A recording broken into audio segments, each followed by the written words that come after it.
Hey, everybody, and welcome to another lecture in the social psych video lecture series.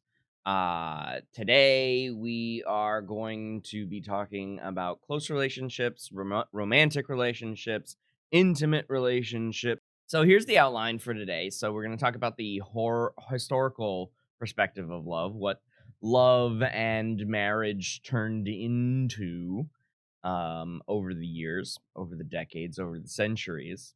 And then we'll talk about all of the features of love that you probably haven't thought about in this way.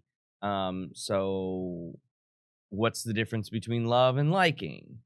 The types of love, Sternberg's triangular theory of love, love styles, biology, and then, a little married with children, love and marriage,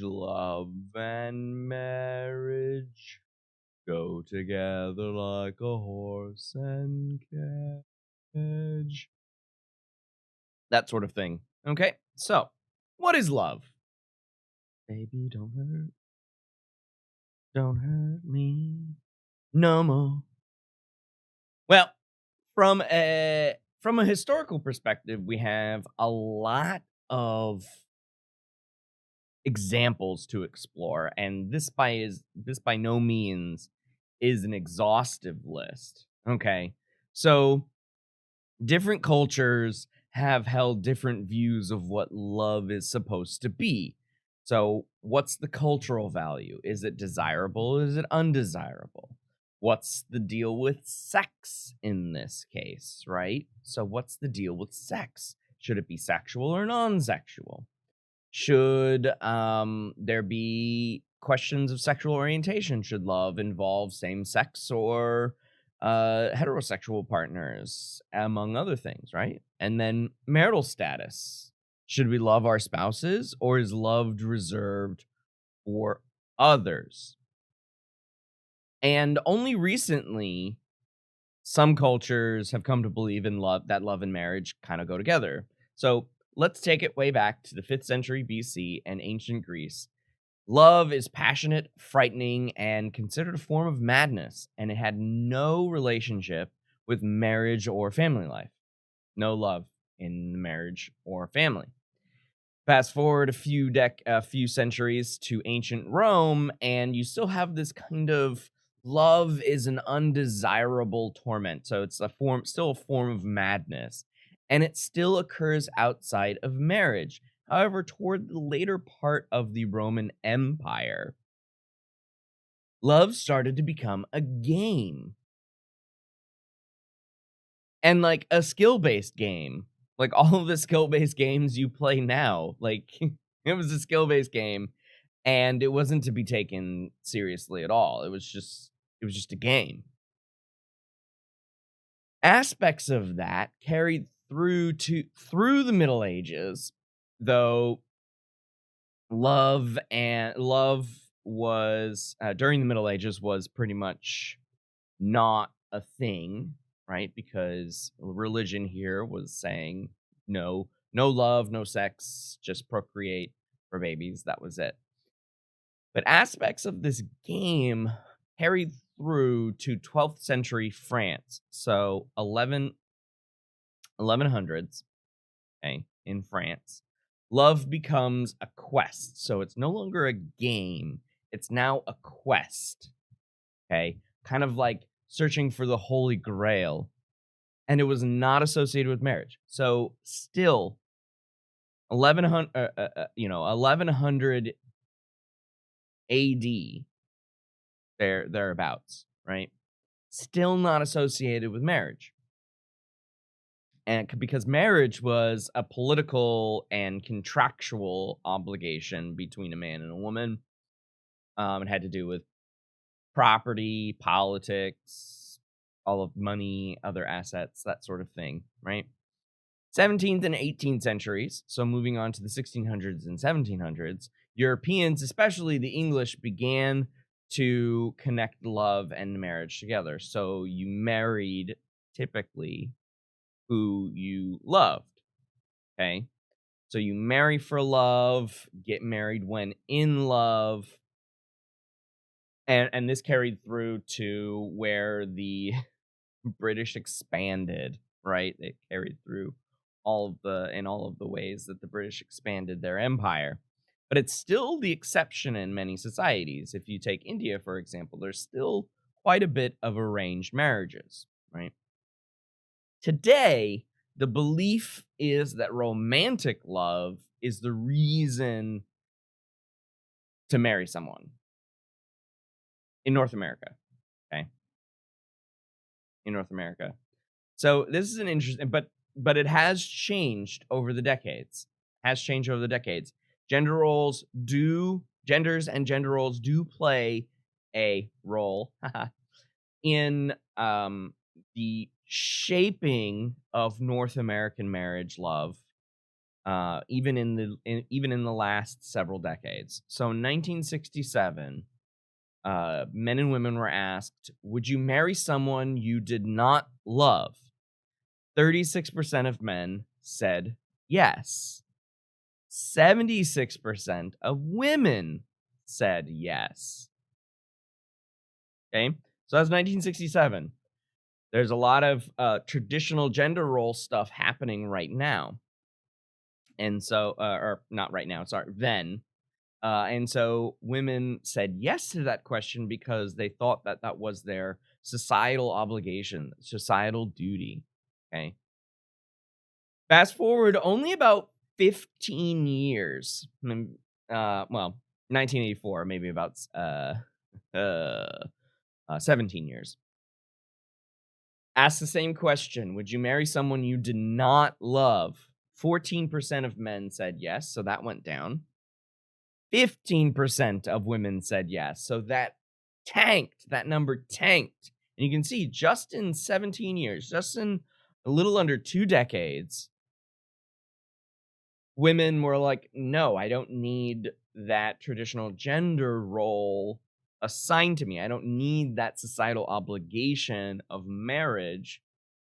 I'm going to marry someone I love. And there you go. The rest is recent history. The rest is recent history. Okay, so what is love? Baby, don't hurt me. Okay.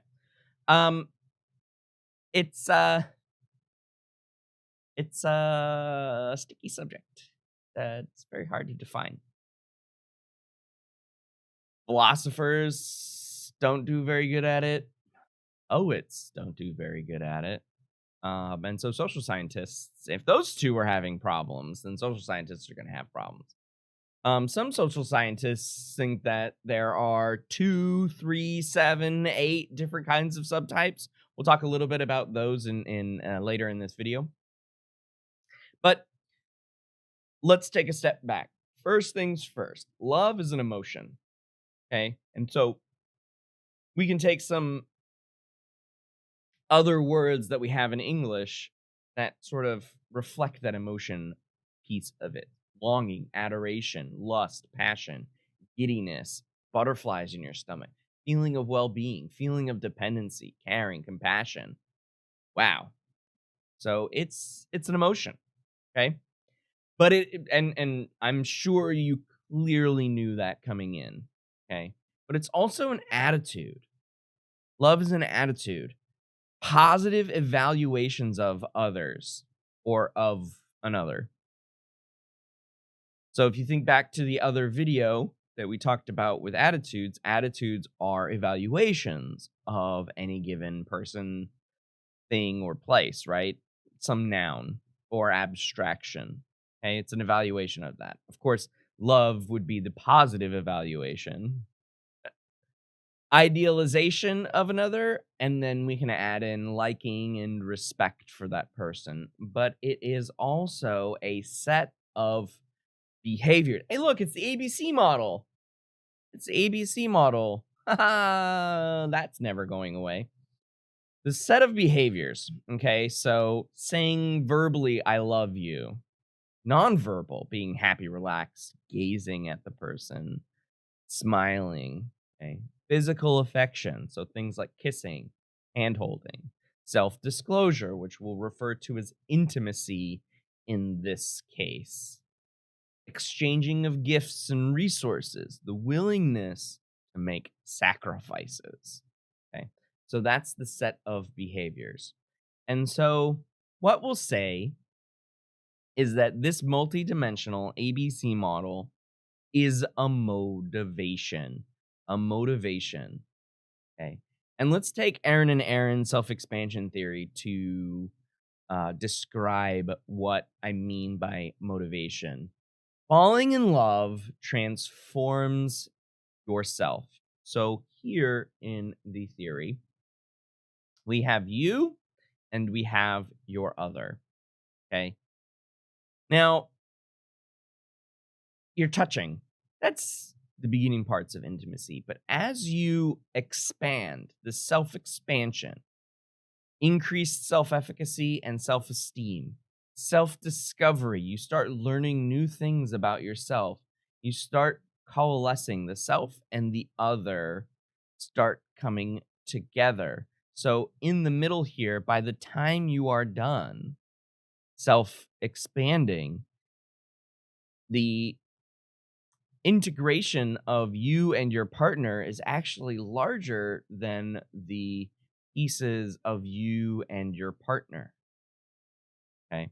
This is called inclusion of other in self, iOS, not to be confused with Apple's product. So it's integrating the partner's characteristics, perspectives, and resources in your own self concept. Okay. Love is the desired goal. So meeting that the goal increases your self-esteem and perceived control. Reflection, appraisals, discovering that someone loves and even idealizes us increases that self-esteem. And so iOS increases efficacy. Aaron and Paris and Aaron did 2 studies. They followed students over a semester and assessed them every 2.5 weeks. Okay. Who are you today is the main question they asked. And so they coded whatever responses people had for that. They measured self-efficacy and self-esteem. And then they asked the question, did you fall in love? And so what were those results? Men and women were equally likely to have fallen in love. Those who fell in love compared to those who did not experienced greater increases in self-concept change. These changes were more positive and more diverse. Greater increases in self-esteem and greater increases in self-efficacy. Boom. That's a motivation for you. Okay. Excuse you. Sorry, I didn't have that up there. All right. We need to take care of the elephant in the room. That elephant is the difference between loving and liking, because love is just not strong liking. It's something qualitatively different. Reuben was the first person to theorize this and then try to identify the two qualitatively different constructs. So he said that liking is perceived similarity and favorable evaluation, things like that, right? So things like respect. I have respect for you. I like you. Okay. However, I could have respect for somebody but not love them, right? I can love them. And so he said loving involves 3 components. The first one is attachment. You want to be in the other person's presence all the time. Second one is caring. Okay, concern for that other person's well-being, right? And then the third one is intimacy. So sharing of closeness, understanding, right? That's the intimacy definition that we're holding. And how he determined this was he used college students as a sample, be that as it may. So he asked people questions on a liking scale, and then he asked for friends, and then he asked those same students on a loving scale, romantic partners. Okay, So we like friends and we love romantic partners was his idea in the 1970s. People love romantic partners a lot more than friends, but like partners only a little more than friends. So really there was a diminishing returns on liking if you love someone, because love sort of takes over that, right? Attachment, caring, and intimacy. Yeah, okay. You like them and you respect them. Perceived similarity and favorable evaluations. We respect them. Great. That reaches an asymptote. And then once you start making a romantic partner, that's when love takes off. And there is very little correlation between liking and loving because of this diminishing returns on just liking someone. Okay.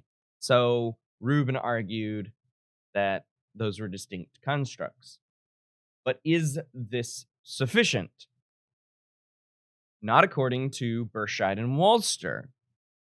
Okay.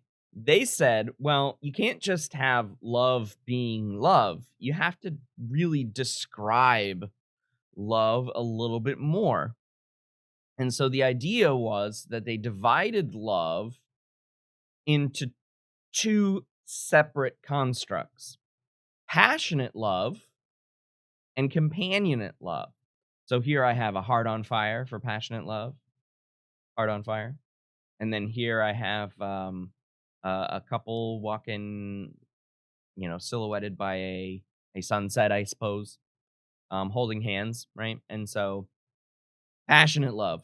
Passionate love is a state of intense longing, a union for one another, intensely emotional. But emotions can be mixed: elation, desire, pain, jealousy, anxiety, ecstasy. Ecstasy, right? So let's talk about the cognitive features of passionate love. So, partner preoccupies thoughts. You idealize partners, so you only see the positives. An intense desire to know that person, right? The emotional features of it.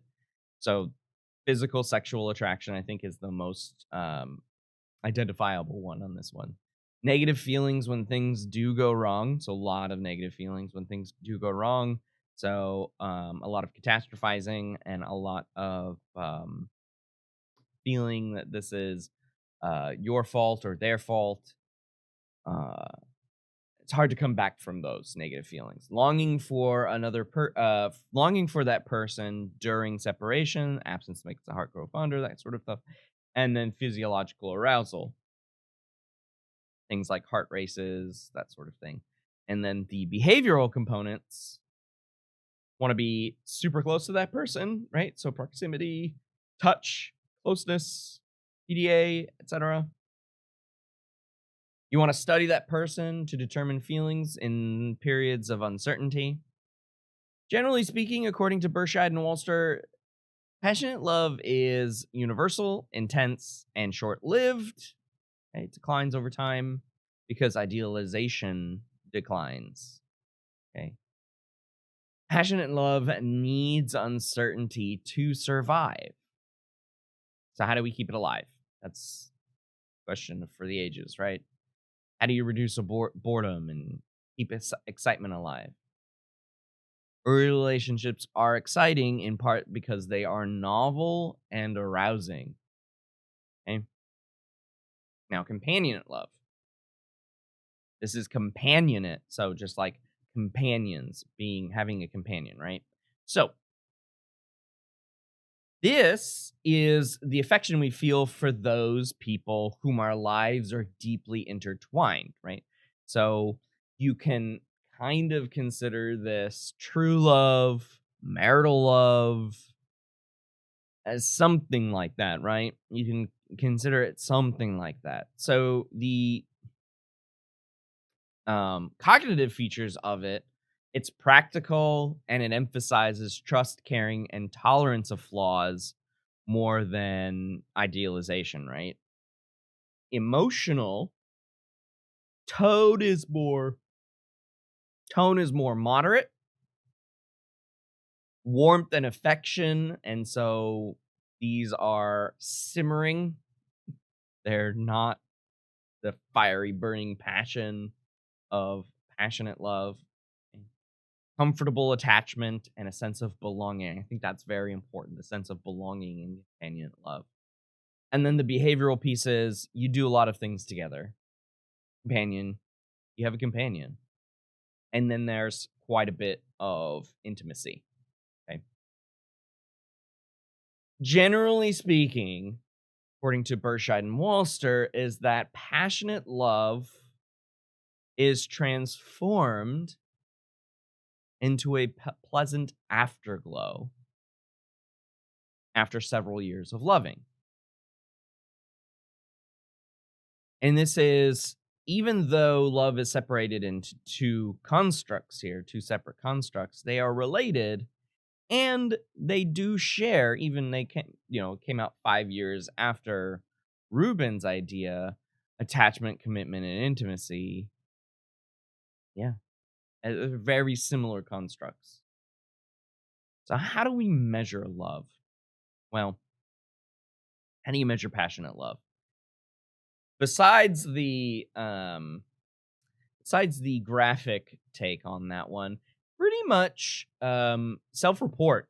Pretty much self-report and maybe some coding behaviors or coding of written responses is how you get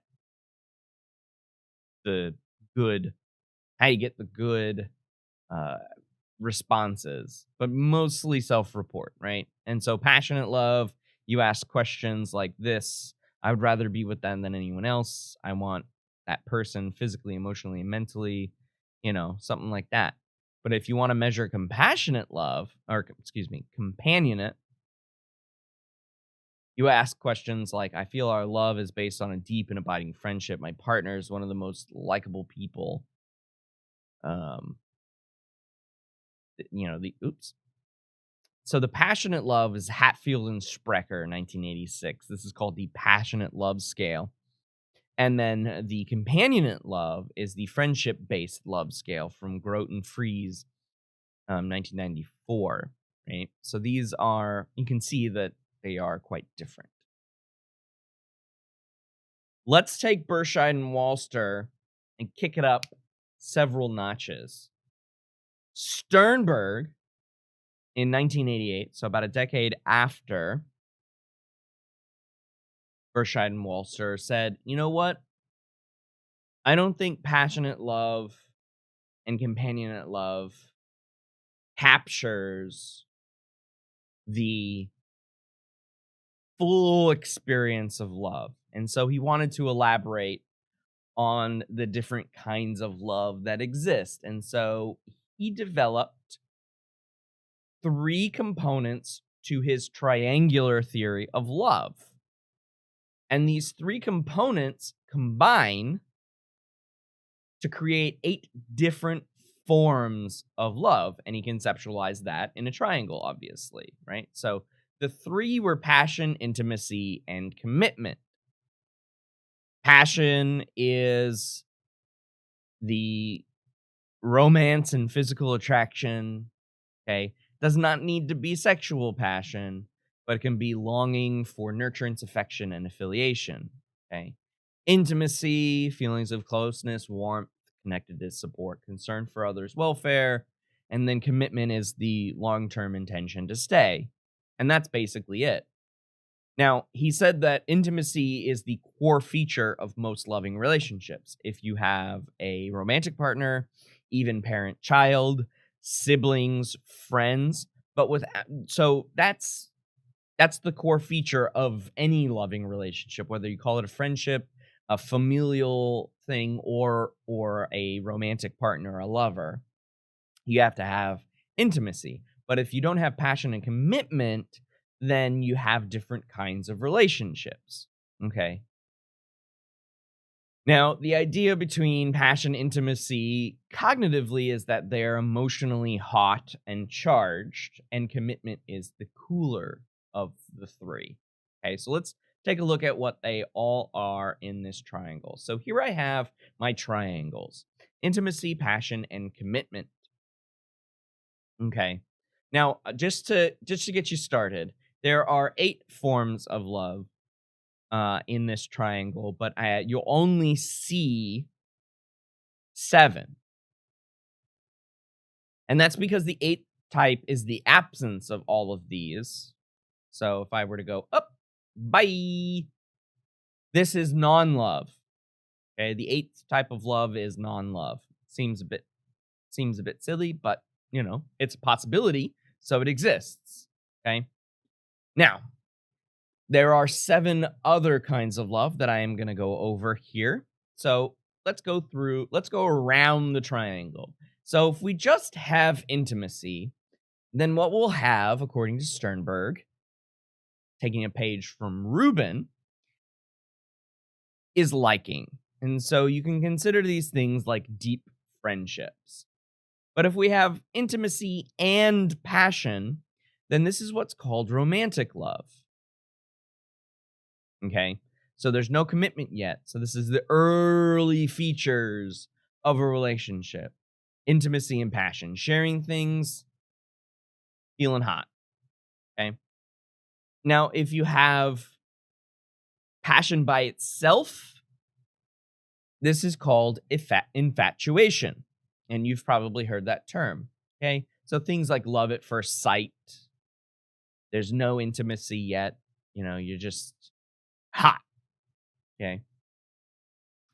Now, the interesting one that I think is quite interesting is passion and commitment together. This is called fatuous love. So these are super whirlwindy, super quick courtships, kind of like meet and marry in 2 weeks. Some Hollywood romances.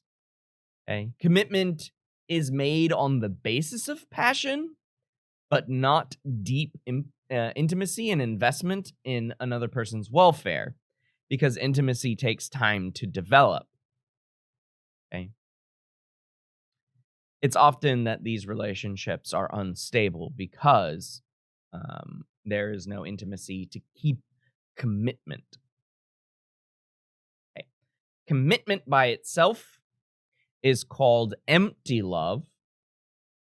These are stagnant relationships, committed to staying together despite a lack of passion or a deep sense of closeness and intimacy. So in Western cultures, this is sort of like staying together for the kids, which is never great.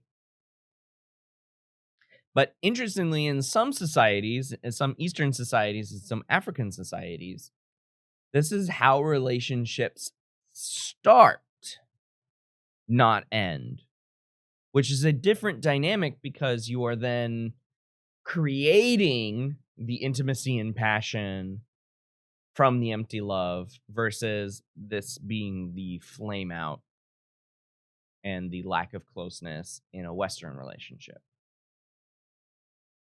Having intimacy and commitment but no passion is companionate love.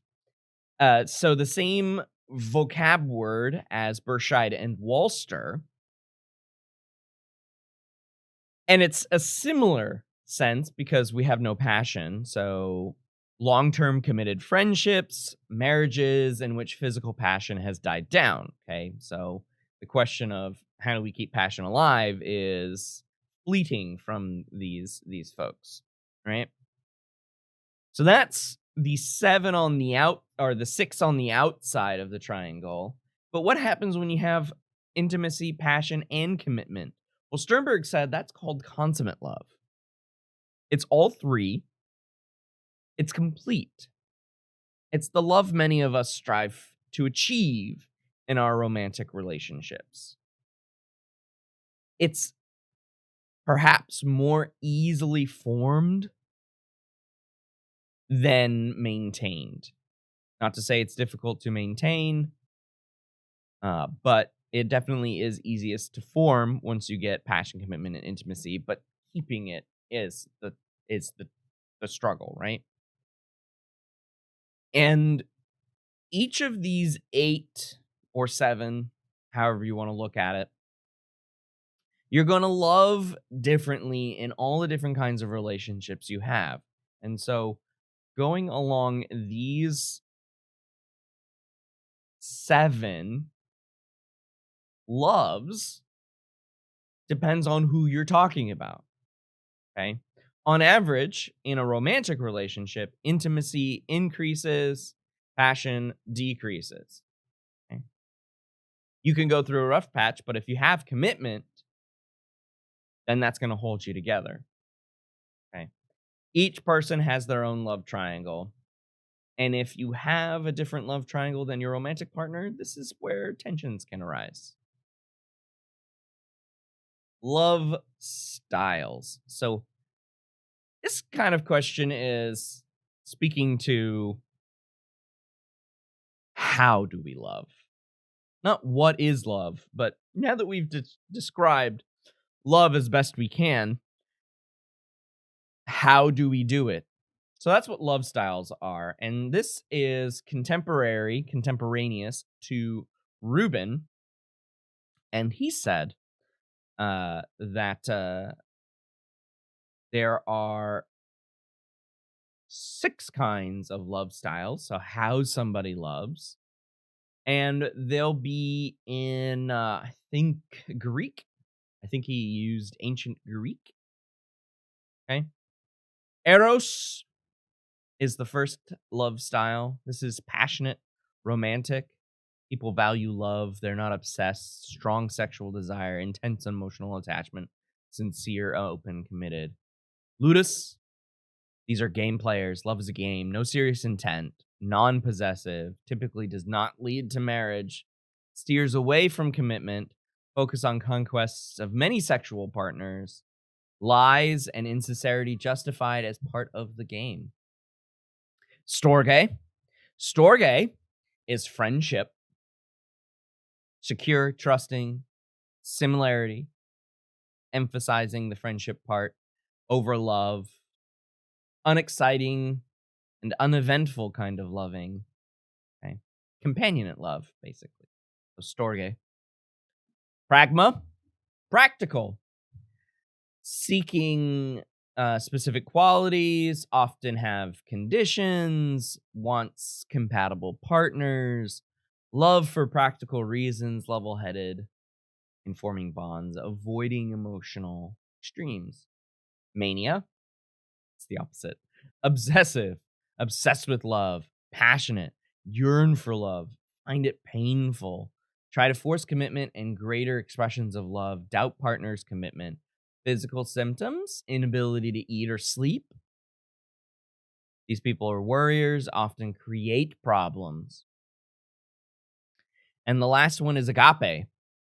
This is selfless, altruistic love, concerned about partner, but unconcerned about self. Extreme sacrifice. Love is freely given. Expect nothing in return. So what are the gender differences on these? Actually quite interesting. For Eros, males tend to be similar on females. Okay, males tend to be more ludus than females. Shocking. Storge, females tend to be more than males. Pragma, same thing. Mania, same thing. And agape. Do I not have agape on here? Oh, I don't have agape. Men favor women high in Eros and agape. Oh, the Hendrick study did not study agape. All right, the biology of love. Biology of love. Right? It's this is a real thing. Okay, this is a real thing. And so this is from Fisher. She said that lust, attraction, and attachment are 3 discrete emotion motivation systems from our biology. Lust, which is your sex drive. This is reproduction. And so these are estrogens and androgens. These are your hormones that produce your sex drive. Okay. Oops. Um, these are different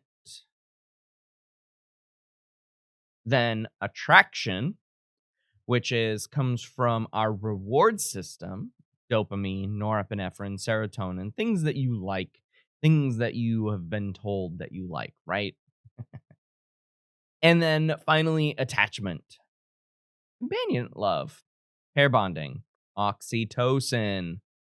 These neural systems work in concert with one another, but they also work independently. So bonding can be with a mother to its baby with oxytocin, that sort of thing. Over time, romantic attraction, which we could consider passionate love, may wane, but attachment, like companionate love, grows stronger. Okay. People can have sex with people with whom they are not in love with, okay, and can be in love with someone with whom they had never had sex, right? So sex doesn't necessarily have to be the end all be all of love. Now, does love last? So what's romance? What's marriage? Okay. Does love last? The conventional wisdom and previous research all suggest that romance does decline typically after 2 years. New research suggests that passionate love and romantic love can be distinct concepts. Romance is passion without the obsessiveness. Right? So this is how it works out. That's 6 months versus 60 years. So we can see here, does marriage last? Well, in this 1999 data from Kurdek, most newlyweds presume that their marriages will become more and more satisfying over time.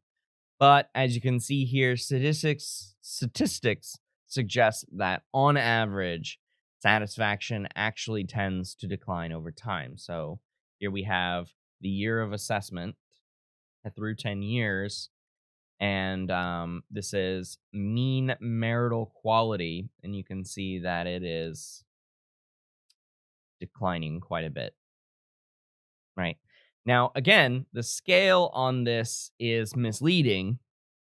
Scale on this is misleading because we have 111 to 123 or 124. I guess that's 110. So it's really on this scale a little misleading. So is that decline super steep?